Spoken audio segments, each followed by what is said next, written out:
March 3rd, 2026. Full moon, also known as the worm moon, plus a total lunar eclipse, sometimes called a blood moon, in Virgo. Welcome back, Conquerors. Every time you return, it tells me you're choosing growth, healing, and alignment, even on days when it's hard. And if you're new here, welcome to Awake and Conquer, where we build strength from within and learn how to succeed without losing ourselves. Tonight isn't just a full moon, it's a total lunar eclipse at 12 degrees 54 minutes Virgo. A blood moon moment that can feel like months of emotional truth arriving all at once. If you've been pushing, perfecting, overthinking, or carrying routines that quietly drain you, this eclipse is here to end the cycle and reset your life from the inside out. In this video, I'm covering every major detail, the exact zodiac sign, whether it's a supermoon, what kind of eclipse it is, what's retrograde, the key aspects like trines, sextiles, and oppositions, what it means, how it can affect you, and how to use it powerfully. Plus affirmations for fire, earth, air, and water signs. The astronomical facts, what's happening in the sky. This is the March worm moon, which is the traditional name for March's full moon. It is a total lunar eclipse, also known as a blood moon. NASA's published eclipse milestones show penumbral begins Pacific at 12:44 a.m., partial begins at 1:50 a.m., totality begins at 3:04 a.m., totality ends at 4:03 a.m., eclipse ends at 6:23 a.m., penumbral begins Eastern at 3:44 a.m., partial begins at 4:50 a.m., totality begins at 6:04 a.m., totality ends at 7:03 a.m., eclipse ends at 9:23 a.m.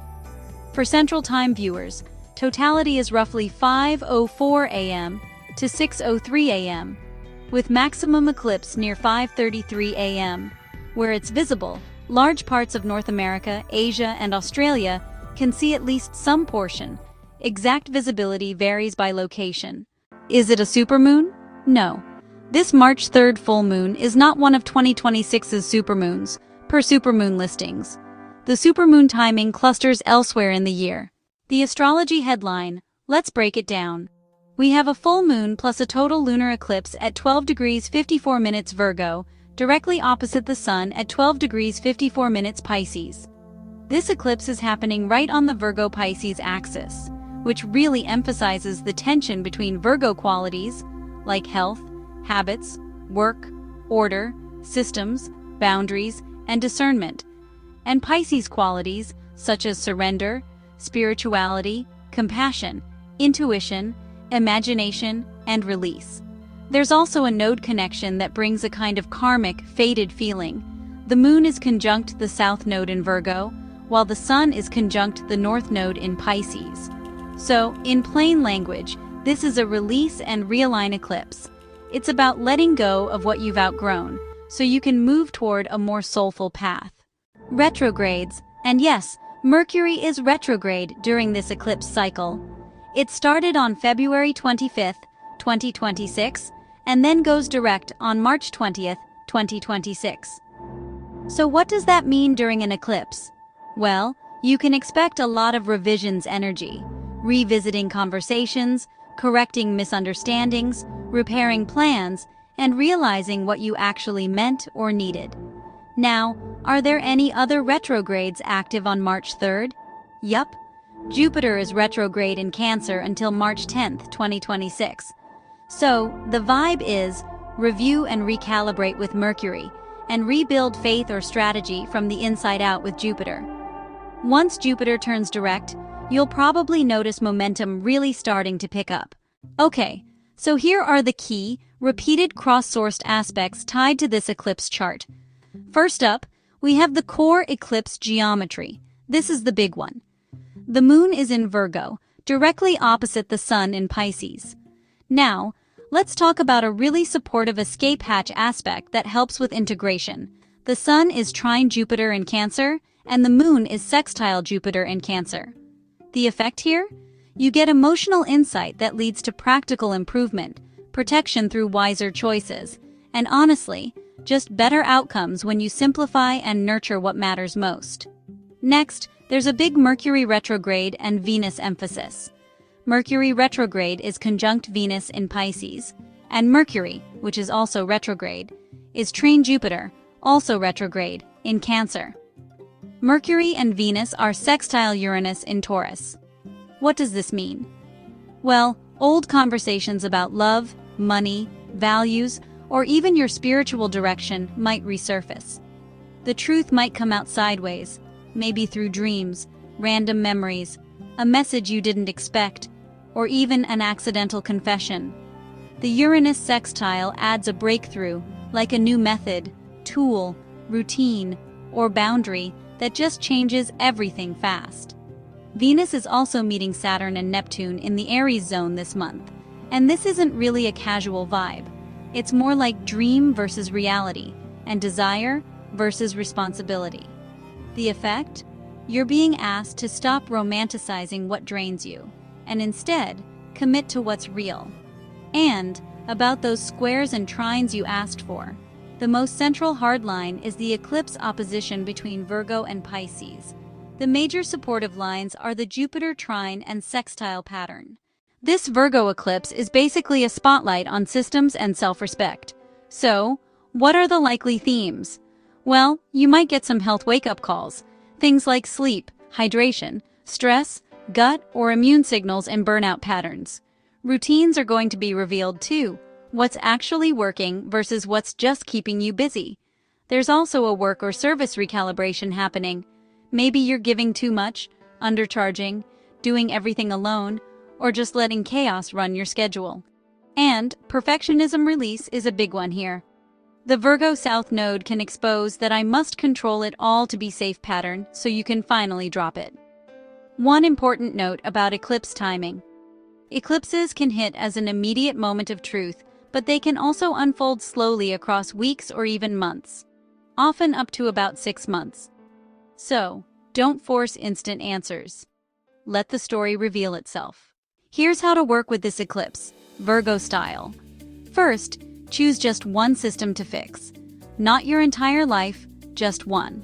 For example, you could focus on your sleep routine, morning ritual, food prep, budgeting workflow, or even a workspace reset. Next, remove one drain within 24 hours.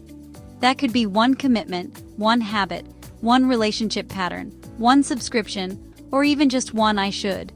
Write it all down. Virgo style. List what's working, what's not, what you're ending, and what you're beginning. And because Mercury is retrograde, it's super important to triple-check your plans, save receipts, back up your files, slow down communication, and revisit old ideas that still have value. For this eclipse ritual, you'll need a glass of water, just a pinch of salt, some paper, a pen, and one candle. White is perfect if you have it. First, write these words: I release what is complete. Next, list 3 things related to the Virgo South Node that you're ready to let go of. 1 habit, 1 fear or control pattern, and 1 obligation that just isn't aligned with you anymore. Then, for the Pisces North Node, list 3 activations. 1 intuitive practice you'll commit to, like meditation, prayer, or keeping a dream journal. 1 compassion boundary, which means helping others without losing yourself. And 1 creative or spiritual action you'll actually do. Now, for the next 2 minutes, add a pinch of salt to your water, stir it clockwise, and say out loud: I cleanse the pattern. I keep the lesson. I choose the upgrade. Finally, close your ritual with 1 simple promise. By March 10th, I take 1 step forward. And that aligns beautifully with Jupiter turning direct on March 10th. Before you make any major moves, here's your eclipse safety reminder. This is a total lunar eclipse in Virgo, happening during Mercury retrograde in Pisces. Emotions are amplified, clarity can feel a bit distorted, and information might not be complete just yet. So, do not make impulsive decisions based on one emotional moment. Don't send heated messages or confront someone without pausing. Avoid launching major projects without triple-checking the details, and definitely don't sign contracts without reviewing them carefully. Try not to overanalyze yourself into anxiety spirals. Mercury retrograde can blur communication, Virgo wants precision, and Pisces dissolves boundaries. So, slow down. Instead, pause, edit, reread, back up your devices. Sleep on big decisions for at least 24 to 48 hours. With Jupiter still retrograde in Cancer, wisdom grows internally first. After March 10th, forward momentum really strengthens. Let this eclipse reveal the truth, but don't force action before clarity settles. Here are your affirmations by element. For fire signs, Aries, Leo, Sagittarius. My courage is focused, clean, and guided. I choose disciplined action over emotional urgency. I lead with clarity, not chaos. My passion supports my health and my purpose. I release what drains my energy and amplify what fuels me. For earth signs, Taurus, Virgo, Capricorn. My routines support my peace and my power. I release perfectionism and keep what is truly effective. My body responds to my care with strength and stability. I simplify, I organize, and I win. I trust small steps. They create massive results. For air signs, Gemini, Libra, Aquarius. My mind is calm, clear, and intentional. I communicate with precision and kindness. I release overthinking and choose aligned decisions. I let truth be simple. My thoughts serve my future, not my fear. For water signs, Cancer, Scorpio, Pisces. My intuition is accurate, steady, and protective. I release emotional weight that is not mine to carry. I trust divine timing and take grounded steps. My sensitivity is a gift, and my boundaries are strong. I surrender control and receive guidance with ease. Conquers. This Virgo blood moon eclipse is a sacred checkpoint. Release the system that's draining you. Upgrade the routine that holds you, and let your intuition lead. But let your actions prove it. If you want, comment one word, reset. And I'll know you're claiming the clean start this eclipse is offering.